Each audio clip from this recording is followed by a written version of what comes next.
कार्यक्रम देखो मगर प्यार से।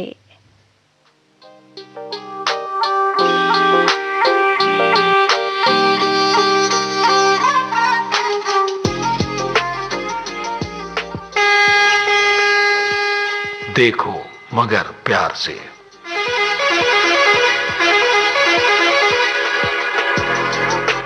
देखो मगर प्यार से।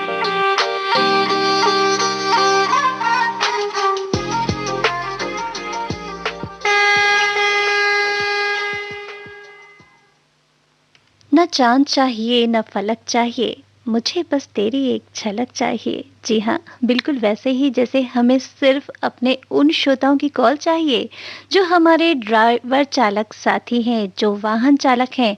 श्रोता हमें वही कॉल करें जो कि कोई वाहन चलाते हैं। तो आपको बता दें कि इस लाइव फोन इन कार्यक्रम में आप कॉल कर सकते हैं। स्टूडियो का नंबर है 23421309। नंबर एक बार फिर से आपको बता देती हूँ। हमारे स्टूडियो में कॉल करने के लिए नंबर है 23421309 और दिल्ली का एसटीडी कोड है 011। आज इस कार्यक्रम में मैं हूँ आपके साथ अनुराधा, और आप मुझसे बातचीत अपनी शेयर कर सकते हैं, अपने अनुभवों को साझा कर सकते हैं, और साथ साथ जो भी आपके दिल में है, अपने श्रोताओं से जज्बात बांटना चाहते हैं, उन्हें ज़रूर इस कार्यक्रम में हम शामिल करेंगे। तो चलिए देख लेते हैं कि हमारे आज के कार्यक्रम के पहले श्रोता कौन हैं और कहां से वो हमें कॉल कर रहे हैं। हेलो। हेलो जी, आपकी आवाज हम तक पहुंच रही है। अब बताइए आपका शुभ नाम क्या है? जी हकीम मेराज खान 10 से 80 यूपी 10 से 80। खान साहब, आप यूपी से बोल रहे हैं और जी मेरठ से बोल रहे हैं। घंटाघर मेरठ। अच्छा, तो पूरा एड्रेस आपने बता दिया। घंटाघर मेरठ से बोल रहे हैं और बड़ा पुराना शहर है मेरठ, और काफी कुछ बहुत सारा जो वहाँ का सामान है वो बहुत ही प्रसिद्ध है। क्या क्या वहाँ की खासियत है? जी, वहाँ की खासियत जो है, यहाँ पर हमारे यहाँ एक जो है हलवा पराठा वगैरह मिलता है चंडी मेले में। जी। नान खटाइयाँ बनती हैं हमारे यहाँ। जाड़ों के अंदर हमारा रेवड़ी, गज्जक, चिलबुग्गा वगैरह। क्या बात है। सोन हलवा। जी देखिए, जाड़ों का मौसम आता है तो रेवड़ी और गज्जक जो होती है। जी जी, हम लोग खाते हैं, हम लाते हैं बच्चों के लिए। हाँ बिल्कुल, तरह तरह की गज्जक आती है हमारे यहाँ। हाँ, और देखिए आपका पहला कॉल है और आपने इतनी अच्छी अच्छी बातों से मुंह मीठा कर दिया हमारे श्रोताओं का। है ना? चलिए, आपसे बहुत खुशी हुई है। हाँ। लेकिन जो मैं अपनी फरमाइश, अपने दिल की भड़ास जो है वो निकालना चाह रहा हूँ आप लोगों से। मैं बहुत खुश मिजाज आदमी हूँ। हाँ, खुश मिजाज होना ही चाहिए। जो खुश मिजाज होते हैं, देखिए उनके साथ ही लोग रहना पसंद करते हैं। ये बिल्कुल जीवन की सच्चाई है कि कोई किसी के आंसू नहीं पोंछता और कोई भी नहीं चाहता कि दुख किसी के साथ बांटा जाए। हर आदमी बस खुशियां बांटना चाहता है। मैं समाज सेवक भी करता हूँ मैडम जी। अच्छा, किस तरह की समाज सेवा करते हैं? थोड़ा सा आपके बारे में जान लो, फिर आप कौन सी गाड़ी चलाते हैं वो बात करूंगी। जी जी जी, मेरा एक शेर है, आपसे कहना था। हाँ हाँ हाँ, तो मैं इसलिए आपके लिए जागता हूँ। हाँ, इसको फरमाइश, ये गाने सुनने के लिए कि आपके अच्छे अच्छे गाने सुनने को मिलते हैं मुझे। जी जी जी, तो उसके लिए मैं कह रहा था आपके स्टेशन के लिए, रेडियो स्टेशन के लिए। जी। रात आती है तेरी याद में कट जाती है।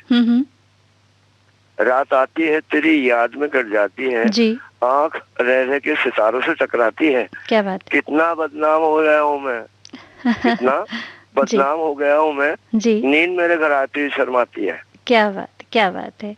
बहुत सुंदर। ये आपने लिखा या फिर कहीं से? नहीं, मैं खुद शायर हूँ। अरे वाह, क्या बात है, बहुत अच्छी बात है। उर्दू का बहुत अच्छा राइटर भी हूँ, उर्दू पढ़ा हुआ हूँ। जी, उसकी एक झलक मुझे मिल गई। बिल्कुल जी, कभी आप हमें फोन करने की जरा कृपा करें। जी बिल्कुल। देखिए, आप हमें, हमारे श्रोता जो कॉल करते हैं ना, उस पर जो बातचीत होती है वो हमारे श्रोताओं तक भी पहुंचती है। और देखिए, आपसी जो गुफ्तगू होती है वो तो हो ही जाती है, लेकिन जो श्रोताओं के साथ होती है उसका मजा ही कुछ और होता है। आपके लिए छोटा सा सुना रहा हूँ। हाँ, क्या बात है, जरूर सुनाइए। हाँ हाँ हाँ। सुरमे का तिल लगाया रुखे माताब में। हाँ हाँ। क्यों नुक्ता बढ़ा रहे हो खुदा की किताब में। क्या बात है, क्या बात है। आप तो बहुत बहुत सुंदर शायरी कर लेते हैं। अब खैर हम जी, और अच्छी सूरत को संवरने की जरूरत भी क्या है। जी अच्छी आपकी अच्छी सूरत है ना। जी जी बिल्कुल। अच्छी सूरत को संवरने की जरूरत भी क्या है, सादगी ने भी क़यामत किया था। क्या बात, क्या बात। बहुत सुंदर शायरी आपकी है और जी चाहता है कि सुनते रहें और अपने श्रोताओं को सुनवाते रहें। लेकिन देखिए अब हमारा जो मकसद है वो ये है कि हम अपने श्रोताओं से जानें कि वो गाड़ी जो ड्राइव करते हैं कितने समय से कर रहे हैं, तो उस मुद्दे पर आते हैं। अब बताइए कि कौन सी गाड़ी आप चलाते हैं? अपनी फरमाइश तो भूल ही गया मैं मैडम। फरमाइश आपको याद आ जाएगी, बातें करते रहिए, देखिए और याद भी करते रहिए। जी। मुसव्विर मेरे महबूब की तस्वीर बना, उससे बन जाए तो बिगड़ी तकदीर बना। जी। ये गाना है रफी साहब की आवाज में। रफी साहब की आवाज में है, किस फिल्म का है, कुछ बता पाएंगे आप? इंसान और इंसान। इंसान और इंसान। इंसान और इंसान फिल्म का गाना है। चलिए गाना हम आप के लिए निकालने की कोशिश कर रहे हैं, लेकिन अभी कुछ चीजें मैडम दिल टूट जाए। नहीं बिल्कुल, हम पूरी कोशिश में है कि आपकी पसंद का गाना मिल जाए। तब तक मैं ये जरूर जानना चाहूंगी, देखिए जो बात होनी है वो तो हमारे श्रोताओं तक पहुंची नहीं, हम जरूर जानना चाहेंगे आप कौन सी गाड़ी चलाते हैं? जी गाड़ी कौन सी चलाते हैं आप मेरठ में? जी मैं ये वैगन आर चलाते हैं। और क्या रहता है आपका चलाने का समय, रात को चलाते हैं, दिन को चलाते हैं? ये मैं दिन में चला लेता हूँ। अच्छा। और रात में आप विश्राम लेते हैं अपने परिवार के साथ या मित्रों के साथ, कैसे आपका समय होता है? अपने परिवार के साथ रहता हूँ, अपने बच्चों के साथ रहता हूँ, बेटे की बीवी ले आया हूँ करनाल से। अच्छा, क्या बात है। तो देखिए आप अपने परिवार के साथ गीत सुनेंगे जो आप फरमाइश कर रहे हैं जी। और बताइए कुछ जो आपका अनुभव है, कितने समय का हो गया, कौन सी गाड़ी चलाते हैं? आपने वैगन आर बताई, कितना समय हो गया गाड़ी चलाते हुए आपको? 28 साल हो गए। 28 साल हो गए, और ये तो एक बहुत बड़ा लंबा समय हो गया। तो अपने श्रोताओं को, जो हमारे नए चालक साथी हैं वो जोश में होश खो देते हैं, उनसे कुछ कहना चाहेंगे? नहीं अभी तक कुछ भी मुझे आज भी नहीं आई है, बहुत देखभाल के चलाते हैं। नहीं, आपका कहने का मतलब है कि जो नए हमारे साथी हैं ऐसा नहीं करते, वो जोश में नहीं चलाते गाड़ी?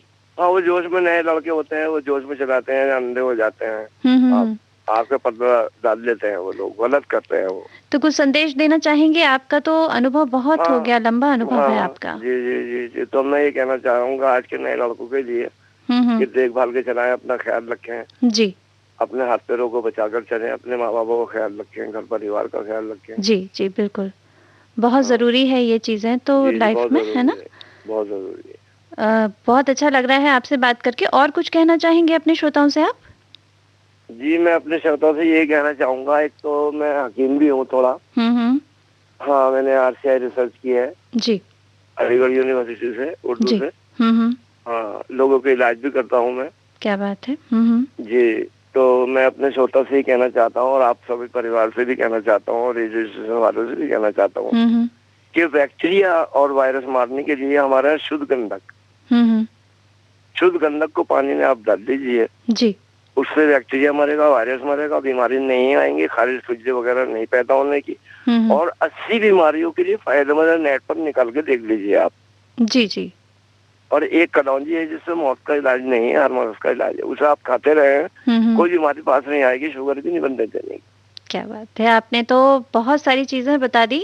कहते हैं कि वो शेरो शायरी से तो आपने जो लोगों की थकान है दिमागी वो उसको दूर कर दिया, और आपने साथ साथ स्वस्थ रहने का एक इलाज भी बता दिया। बहुत अच्छा लगा आपसे बात करके। 67 साल की उम्र है मैडम। क्या बात है, तभी तो मैंने कहा 28 साल हो गए आपको गाड़ी चलाते हुए, तो आपके साथ तो बहुत सारे अनुभव जुड़े हुए होंगे, और जाहिर सी बात है जैसा कि आपकी बातों से ही जाहिर हो रहा है। मैडम जी मैं कबड्डी भी खेलता हूँ, दौड़ भी लगाता हूँ। देखिए मुझे लग रहा है कि थोड़ी देर और बात करते रहे तो आपकी और भी जाने कितनी खूबियां हमारे श्रोताओं तक पहुंचेंगी, लेकिन बार बार हम अपने विषय पर लौटना चाहेंगे क्योंकि हमारा जो ये कार्यक्रम है वो हमारे ड्राइवर साथियों के लिए है। तो आपने थोड़ी सी जानकारी उनको दे दी कि भाई जोश में होश न खोए। मैडम छोटी सी अपने इंसानों के लिए बताने जा रहा हूँ। कैंसर की अगर हमें पहचान होनी हो तो कैसे हम पहचान करते हैं जी। एक जंगली कबूतर होता है, ये कुछ कबूतर है, उसको उसके जो टट्टी का जो रास्ता है, हाँ, उस रास्ते को नाभि पर लगा दीजिए जिसको शक है कैंसर का जी जी, तो वो कबूतर मर जाएगा जी। उसकी पहचान ही है कैंसर की। ओके जी, आपने बहुत सारी सिम्टम्स भी बता दिए हैं। बहरहाल कुछ चीजें होती हैं जो कि शोध के आधार पर ही होती हैं।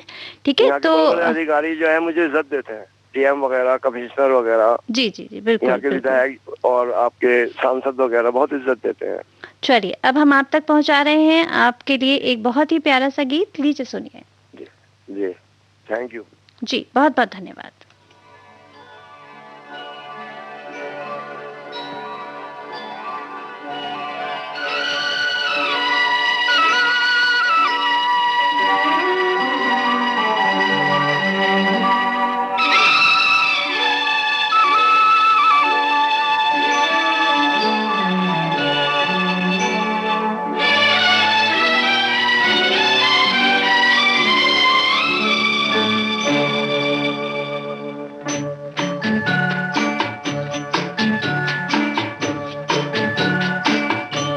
खुदा भी आसमां से जब ज़मीं पर देखता होगा, खुदा भी आसमां से जब ज़मीं पर देखता होगा, मेरे महबूब को किसने बनाया सोचता होगा।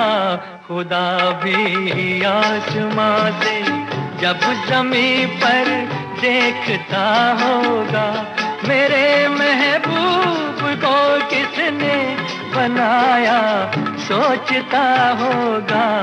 खुदा भी आसमां से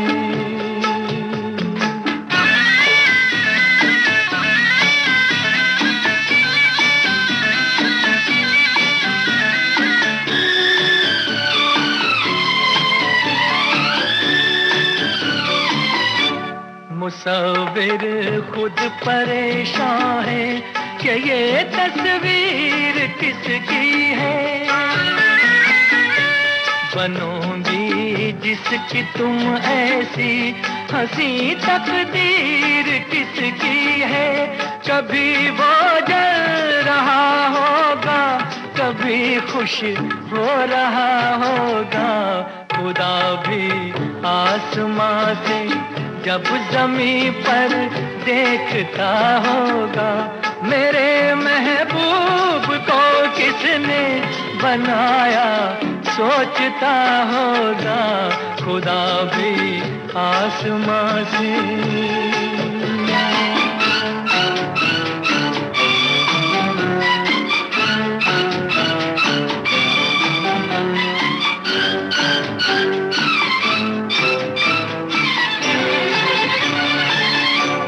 ज़माने भर की मस्ती को निगाहों में समेटा है।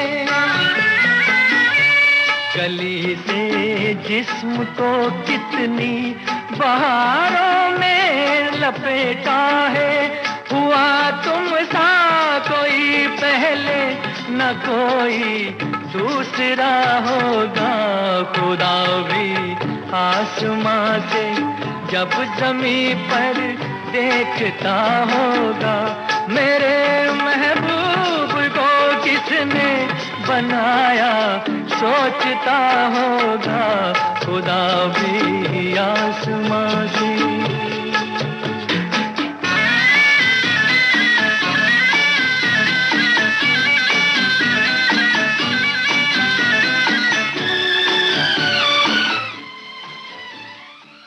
आप सुन रहे हैं कार्यक्रम देखो मगर प्यार से, और इस कार्यक्रम में कॉल करने के लिए नंबर है 23421309। दिल्ली का स्टडी कोड है 011। नंबर एक बार फिर से आपको बता दूं 23421309, और दिल्ली का स्टडी कोड है 011।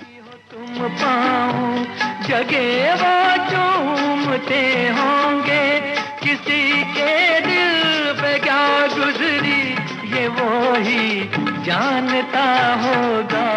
खुदा भी आसमां से जब ज़मीं पर देखता होगा, मेरे महबूब को किसने बनाया सोचता होगा। खुदा भी आसमां से जी हाँ, खुदा भी आसमां से जब ज़मीं पर देखता होगा, आप भी तो ऐसे ही कहते हैं ना, आपको सबसे ज़्यादा प्यारी लगती है अपनी गाड़ी क्योंकि वो आपकी रोज़ी-रोटी है ना? तो चलिए देख लेते हैं कि हमारे अगले श्रोता कौन है, हमारे ड्राइवर साथी कौन है जो हमें कॉल कर रहे हैं। लेते हैं उनको अपने स्टूडियो में फ़ोन लाइन पर। आपका बहुत-बहुत स्वागत है कार्यक्रम में। कार्यक्रम है देखो मगर प्यार से। मेरी आवाज़ आप तक पहुंच रही है? हेलो? हेलो? मुझे लगता है कि इनसे संपर्क नहीं हो पा रहा है। हमारे जो श्रोता हैं वो लगातार हमसे लाइन पर जुड़ने की कोशिश करते रहते हैं और एक बार फिर से मैं अपने श्रोताओं के लिए नंबर बता देती हूँ। हमारे स्टूडियो में जुड़ने के लिए नंबर है 23421309, दिल्ली का एसटीडी कोड है 011। तो जब तक हमारे अगले श्रोता हमसे जुड़े, हम सुन लेते हैं एक प्यारा सा गीत अपने श्रोताओं के लिए।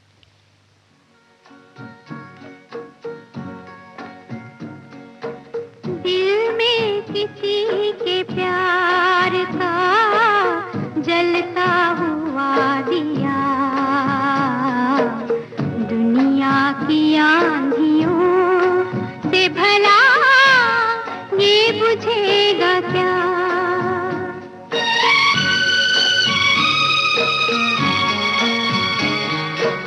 दिल में किसी के प्यार का जलता हुआ दिया, दुनिया की आंधियों से भला ये बुझेगा क्या।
जी हाँ, लगातार हमारे श्रोता लाइन पर बने हुए हैं। देख लेते हैं कि हमारे कौन हैं अगले श्रोता।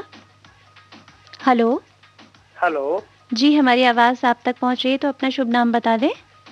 मैडम मेरा नाम सतीश कुमार है। सतीश जी, कहाँ से बोल रहे हैं आप? मैं दिल्ली द्वारिका से बोल रहा हूँ। अच्छा, द्वारिका में आप कौन सा वाहन, कौन सी गाड़ी चलाते हैं? ई रिक्शा चलाता हूँ। ई रिक्शा चलाते हैं आप? जी। अच्छा, और समय क्या होता है ई रिक्शा चलाने का? सुबह चलाते हैं, शाम को चलाते हैं? मैडम मैं सुबह 10 बजे से चलाता हूँ और शाम को 4 बजे तक। अच्छा, तो रात को 10 बजे से सुबह 6 बजे तक मैं सिक्योरिटी गार्ड की नौकरी करता हूँ। अच्छा, बहुत अच्छी बात है। आपका 2 व्यवसाय है और आप सुचारू रूप से चला पा रहे हैं।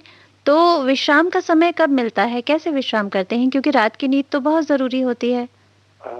मैडम मैं 4 बजे से लेकर 9 बजे तक आराम करता हूँ और सुबह 6 बजे से लेकर 9 बजे तक आराम करता हूँ। अच्छा, उसका भी समय आपने फिक्स किया हुआ है और उसके अकॉर्डिंग आप जो है अपना सारी व्यवस्था रखते हैं कि इतना समय आराम करना है और इतने समय हमें गाड़ी चलाना है। जी, और मैं नाइट में ड्यूटी करता हूँ तो उसमें भी थोड़ी बहुत आराम मिल जाता है। हाँ, हाँ। हाँ, क्योंकि गार्ड वाली ड्यूटी होती है वो तो बैठकर होती है, बस ध्यान रखना होता है कि कहीं कुछ गड़बड़ होने ना पाए आस-पास, है ना? हाँ, मैं ये अपना द्वारका सिटी सेंटर मॉल है अपना, मेट्रो स्टेशन 12 के सामने ही है, उसी में काम करता हूँ। चलिए, बहुत अच्छी बात है। अच्छा, मुझे ये बताइए जो ई-रिक्शा चलाते हैं उसके बारे में थोड़ी-सी भ्रांति होती है लोगों में कि ई-रिक्शा का कोई नंबर नहीं होता है, कैसे ट्रेस किया जाता है? सपोज़ कि अगर कहीं एक्सीडेंट हो जाता है, कुछ हो जाता है? नहीं मैडम, अभी तो नंबर है, नंबर मिल रहे हैं। कुछ गाड़ियों में नंबर नहीं है, जो पुरानी गाड़ियाँ हैं, अब जो गाड़ियाँ आ रही हैं उनमें सब में नंबर है, और जो पुरानी गाड़ियां हैं उनमें भी अगर आप नंबर लेना चाहें तो मिलेगा आपको। हाँ, क्योंकि देखिए बहुत सारी चीजें होती हैं, नंबर होने से जिसकी गाड़ी है उसको भी फायदा होता है। सपोज करिए कि कहीं चोरी हो जाती है गाड़ी, तो आपके पास क्या साक्ष्य होता है कि आप कैसे ढूंढेंगे अपनी गाड़ी को? हाँ वही, वो तो नंबर है हमारे पास, और इंश्योरेंस भी करवा रखा है अपना। अगर चोरी होती है या एक्सीडेंट होता है तो उसमें हमें फायदा मिलता है। हाँ, देखिए ये सब चीज़ें बहुत ज़रूरी होती हैं। तो जो पहले था ये हिसाब के उस पे नंबर नहीं होता था, तो क्या लगता है आपको कि उस समय दिक्कतें आती थी लोगों को? हाँ मैडम, उस समय मेरे पास नहीं था, अभी तो मैंने लॉकडाउन में निकाला था। अच्छा, आपने हाल फिलहाल ही चलाना शुरू किया है ई-रिक्शा? हाँ, उसमें नौकरी भी छूट गई थी। तो कोई साधन नहीं था, तो फिर मैंने पीएफ निकाल के अपना कुछ इधर उधर से जुगाड़ करके फिर मेरा कुछ तो करना ही है, पेट पालना है। बिल्कुल, और क्या, जब अगर हुनर है तो ये सोचने वाली बात ही नहीं होती है कि व्यवसाय छोटा है या बड़ा है। जो रोजी रोटी है उसका सम्मान होना चाहिए। काम तो काम है, काम में कोई बुराई नहीं है। अगर हम झाड़ू भी लगाते हैं तो भी हमारा वो अपमान नहीं है, हमारा सम्मान ही है। लोग सम्मान है, बिल्कुल। अपमान तो वो है जब हम हाथ किसी के आगे फैलाते हैं, वो अपमानजनक स्थिति होती है, और ईश्वर न करे किसी के साथ ऐसा हो। अगर आप अपना छोटा सा भी कोई काम कर रहे हैं और इज्जत से आप पैसा कमा रहे हैं तो कहीं भी कोई बुराई नहीं होती। बिल्कुल बिल्कुल मैडम, ये तो है। तो बताइए कि कैसे जो आप अभी रिक्शा चला रहे हैं, लॉकडाउन में ही आपने चलाना शुरू किया, तो अब सवारियां आपको प्रॉपर मिल रही हैं? अब तो आना जाना शुरू हो चुका है? हाँ, अब तो मैडम सवारियां हैं, अब तो कोई दिक्कत नहीं है। बट हमें जो है ज्यादा 2 सवारियों से ज्यादा बैठाते नहीं है। हाँ, ये बहुत अच्छा करते हैं। वही मैं आगे, मेरा सवाल यही था कि क्या आप अभी एहतियात बरत रहे हैं लॉकडाउन वाली समस्या जो थी? बिल्कुल एहतियात बरत रहे हैं। लेकिन मैं पूरा केयरली चलाता हूँ, और अगर उनके पास मास्क वगैरह नहीं है तो उनको बोलता हूँ कि लगा के रखो, आपके पास रुमाल वगैरह है तो उसको बांधिए। हाँ, बिल्कुल सही बात है। कभी-कभी ऐसा भी होता है कि मास्क लोग घर पे भूल जाते हैं। अक्सर तो लोगों के साथ होता है कि कहते हैं कि मास्क घर पे भूल गया, तो बहुत अच्छा तरीका होता है कि आप या तो कोई गमछा है या फिर आपके पास बड़ा रुमाल है, उसको बांध लें। ज़रूरी ये है कि आप सुरक्षित रहें। बिल्कुल, है ना? तो ये चीज़ें होनी चाहिए, और साथ-साथ सैनिटाइज़र का भी इस्तेमाल ज़रूर होना चाहिए। और मुझे लगता है कि आप अपनी सवारियों के लिए अपना ये भी सुरक्षा का उपाय जो है वो ज़रूर करते होंगे? बिल्कुल, मैं सैनिटाइजर तो रखता हूँ, लेकिन अपने लिए रखता हूँ मैं। इतना मैडम थोड़ा महंगा भी आता है तो सवारियों को तो यूज नहीं करवा पाता हूँ, लेकिन मैं खुद यूज कर लेता हूँ। देखिए, बड़ी ईमानदारी से आप बात बता रहे हैं, ये बहुत अच्छा लगा मुझे, क्योंकि ईमानदारी बहुत ज़रूरी है, ताकि जो आपके साथ सवारी बैठ रही है कम से कम वो अगर सैनिटाइज कर सकती है। आपकी जो सीट पे अक्सर लोग खुद भी सैनिटाइज करते हैं बैठने से पहले। हाँ, अक्सर लेडीज को देखा है वो अपने पर्स में जरूर रखती है। आदमी रखे ना रखे, लेडीज है, ऑफिस जाती है, बैंक जाती है, कहीं भी जाती है, तो उसके पास सैनिटाइजर तो होता ही होता है। जी, और ये आपकी सबसे अच्छी बात है कि आपने ईमानदारी से बताया। अदरवाइज ये होता है कि लोग कहते हैं कि नहीं, सैनिटाइज तो कर दिया, आप बैठ जाइए, तो वो गलत तरीका है। अगर आपने नहीं किया है सैनिटाइज, चाहे वो ऑटो होता है या ई रिक्शा है, आप बता दें कि हाँ सैनिटाइज नहीं है, आप अगर कर सकते हैं तो खुद कर लें, है ना? बिल्कुल बिल्कुल। और बताइए, कुछ अपने श्रोताओं से कहना चाहेंगे? मैडम, ये मतलब जो ट्रैफिक रूल फॉलो नहीं करते हैं, जल्दबाजी में हड़बड़ी में रहते हैं, तो उनसे कहना है कि वो थोड़ा अपना हिसाब से चलाएं और ट्रैफिक रूल को फॉलो करें और ज्यादा जल्दी ना करें। मतलब जो है ज्यादा जल्दी, फिर वो बहुत ज्यादा जल्दी हो जाती है, बहुत ज्यादा जल्दी हो जाती है। और आप स्वयं ई रिक्शा चलाते हैं और आप ये गुजारिश कर रहे हैं, इल्तिजा कर रहे हैं, ये बहुत बड़ी बात है, क्योंकि ई रिक्शा वाले जो हैं जो गलियों में चलाते हैं, आड़ी तिरछी गाड़ियां लगाते हैं, लगा देते हैं और आगे पीछे देखना नहीं चाहते वो कि कोई आ रहा है या जा रहा है, उन्हें बस रफ्तार से भागना होता है। और मैं देखता हूँ गलियों में चलाते हैं जो जहाँ चाहे वहीं से मन मर्जी वहीं से मोड़ना चालू कर देते हैं। कोई आ रहा है, कोई से ट्रैफिक जाम हो जाता है, तो वो भी रुक जाते हैं और ट्रैफिक भी रुक जाता है। बिल्कुल सही कहा आपने। जगह देखकर और समय देखकर अपना गाड़ी को जहाँ भी मोड़ना है, जहाँ भी ले जाना है, अपना चलाए। और बेहतर है कि आप उसी गली से मोड़ने के अच्छा दूसरी गली में मोड़ के अपना दूसरे रास्ते से निकल जाए। हाँ, सुविधाजनक तरीका भी होता है, बस आपको सोचना है कि हम दूसरे के लिए असुविधा पैदा ना करें और खुद भी सुविधाजनक तरीके से निकल जाएं किसी जगह से। तो ये अगर हम दूसरे के लिए भी अच्छी व्यवस्था चाहेंगे तो खुद के लिए भी व्यवस्था वैसी ही बन जाएगी। बिल्कुल मैडम, है ना? तो चलिए, आपसे बहुत सारी बातें हुई, अच्छा लगा, आगे भी कॉल करिएगा जी। अगर आप गाना सुनवा सकते हैं तो सुनवा देना। मोती महल फिल्म का गाना है। अक्सर हम देखते हैं हमारी जब गाड़ियां खराब हो जाती हैं तो बहुत दिक्कत होती है, उसी के ऊपर एक गाना है, कभी न बिगड़े किसी की मोटर रास्ते में। अच्छा, चलिए इस गीत को हम जरूर तलाशने की कोशिश करते हैं और मिलेगा तो हम जरूर सुनाएंगे। आप बताइए, क्या ये पिक्चर आपने देखी है, मोती महल? नहीं, मैंने देखी नहीं है, अभी गाना सुना था मैंने। इसे आपका ही इसे चैनल पे प्रोग्राम आता सुबह को, भूले बिसरे गीत। अच्छा। उसमें सुना था, तो उनका गाना है, उनका गाने का तरीका, गीता दत्त की आवाज है, बड़ा अच्छा लगा उनका गाने का तरीका, और गाना भी बड़ा अच्छा लगा। अच्छा। जो मुश्किल होती है रास्ते में, गाड़ियां खराब हो जाती है। चलिए, बहुत प्यारा सा गीत आपने सुनना चाहा है ना? तो ये आपको गीत सुनवा देते हैं। गीता दत्त की आवाज में आपने कहा, कभी ना बिगड़े किसी की मोटर, है ना? जी। तो चलिए, इसी दुआ के साथ कि आपके किसी भी साथी की मोटर बिगड़े नहीं, और जैसे मोटर चलती है रफ्तार से, वैसे ही जिंदगी भी आप सभी की चलती रहे, है ना? इस दुआ के साथ चलिए, आप तक पहुंचा रहे हैं प्यारा सा एक गीत जो कि है आपकी ही पसंद का। लीजिए सुनिए।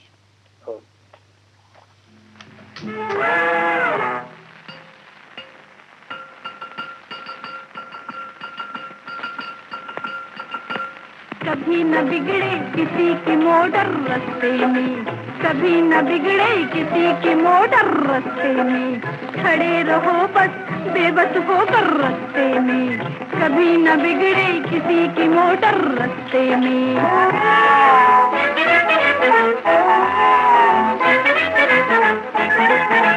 कपड़े हो मैले, मुँह काला काला, सुरैया या मधुबाला, ओ सुरैया या मधुबाला, बड़े बड़े भी बन जाया करते हैं जो कर रास्ते में, बड़े बड़े भी बन जाया करते हैं जो कर रास्ते में, कभी न बिगड़े किसी की मोटर रास्ते में।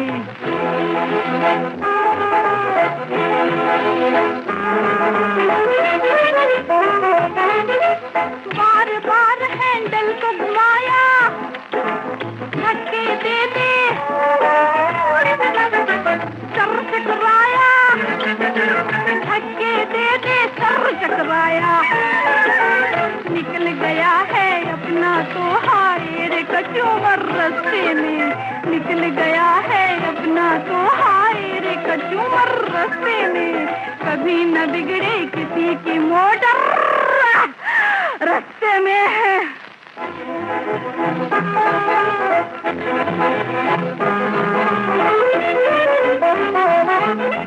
तेल पिलाया, डाला पानी, पर जालिम ने एक न मानी, पर जालिम ने एक न मानी, याद आती है हमको नानी, अब रो रो कर रास्ते में, याद आती है हमको नानी अब रो रो कर रास्ते में, कभी न बिगड़े किसी की मोटर रास्ते में।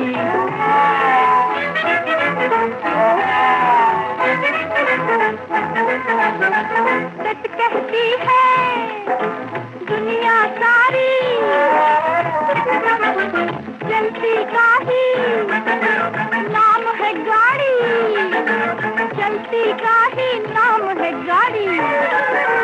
मोटर भी छकड़ा है जब हो जाए पंचर रास्ते में, मोटर भी छकड़ा है जब हो जाए पंचर रास्ते में, कभी न बिगड़े किसी की मोटर रास्ते में।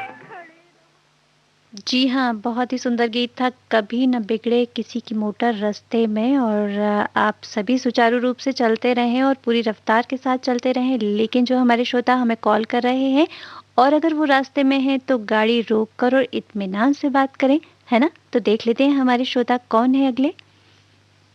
हेलो हेलो जी, हमारी आवाज़ आप तक पहुंच रही है?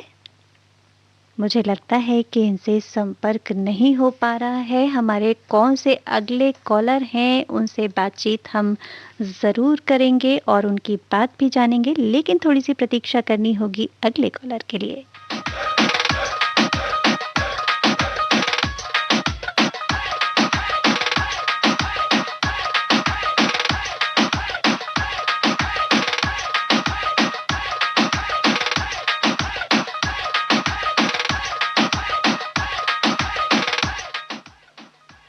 जी हाँ, हमारे श्रोता हमसे जुड़ने का प्रयास तो करते हैं, लेकिन दुर्भाग्यवश उनका फ़ोन कट जाता है, तो हम कहेंगे कि आप प्रयास जारी रखिए। तब तक हम आपको सुनवाते हैं एक बहुत ही प्यारा सा गीत।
हमारे श्रोता हमसे जुड़ने के प्रयास में हैं, तो देख लेते हैं कि हमारे कौन है ये श्रोता। जी, आपका बहुत बहुत स्वागत है कार्यक्रम में। हाँ जी, मैं जयपाल सिंह बोल रहा हूँ। जयपाल जी, कहाँ से बोल रहे हैं आप? मैं पश्चिम बिहार से जी। पश्चिम बिहार, दिल्ली से बोल रहे हैं आप? जी। अच्छा, पश्चिम बिहार में आप कौन सी गाड़ी चलाते हैं? गाड़ी में चलाता था डीटीसी, अब मैं रिटायर हो गया हूँ। अच्छा, तो कितना मतलब आपका रिटायरमेंट हो चुका है, तो अब तो मुझे लगता है कि एक लंबा अनुभव आपके साथ जुड़ा हुआ है। हाँ जी। तो कुछ कहना चाहेंगे? बहुत कम समय है, आप अगर अपने श्रोताओं से कुछ बात शेयर करना चाहें तो जरूर कर सकते हैं। हाँ जी, एक बार एक लड़की मेरी गाड़ी में बैठी, दिल्ली से मंडी जा रहे थे हम। हाँ। हिमाचल जाते थे हम जी। उसको एक आदमी उसके पास बैठ गया, उसने उसको परेशान किया।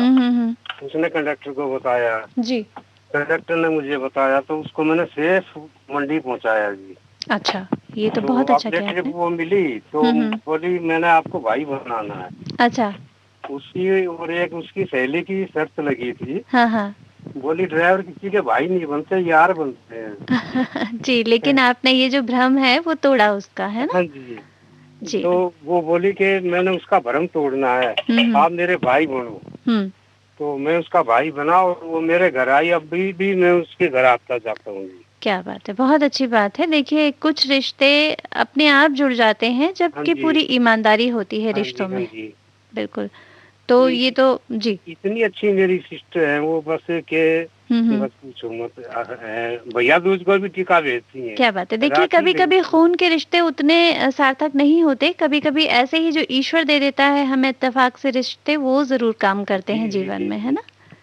तो बहुत अच्छा लगा। ये जो पवित्र भावनाएं हैं वो जरूर रखनी चाहिए, क्योंकि एक समाज जब हम स्वस्थ बनाएंगे तभी वो स्वस्थ माहौल हमारे घर पर भी होगा। और मेरे गुरुजी हैं जी, राधा स्वामी जी, उन्होंने मेरी जान 2 बार बचाई है। 2 बार मौत के मुंह से मुझे निकाल के लाए हैं। अच्छा। ऐसा गुरु अगर हर एक कोई धारण करे तो मैं कह रहा हूँ भवसागर से पार हो जाएंगे। तो आपको क्या, जब आप गाड़ी चलाते थे तब आपको किसी तरीके का मतलब एक्सीडेंट वगैरह से बचे हैं आप? स्कूटर से जा रहा था, हमारा बच्चे भी साथ थे। तो हमारा स्कूटर एक्सीडेंट हो गया, गाड़ी चला गया और काफी चोटें हमें लगी। जी। तो तब भी मेरे गुरु ने ही मेरी सहायता की है। चलिए, बहुत अच्छी बात है। और आपका इतना लंबा सफर रहा और आप संतुष्ट हैं, अब तो आपका रिटायरमेंट भी हो चुका है ना? तकरीबन 45 साल मैंने गाड़ी चलाई है। चलिए, बहुत अच्छा लगा। अब लेकिन समय बहुत कम है जयपाल जी, तो आपसे बहुत सारी बात नहीं हो पाएगी, ना ही आपकी पसंद का कोई गाना मैं सुनवा पाऊंगी, लेकिन अगली बार आप जरूर कॉल करिएगा, है ना? फिर आपके लिए आपकी पसंद का गीत भी होगा और आपसे और भी आगे बातचीत होगी। कॉल करने के लिए बहुत बहुत धन्यवाद। नमस्कार। नमस्ते जी।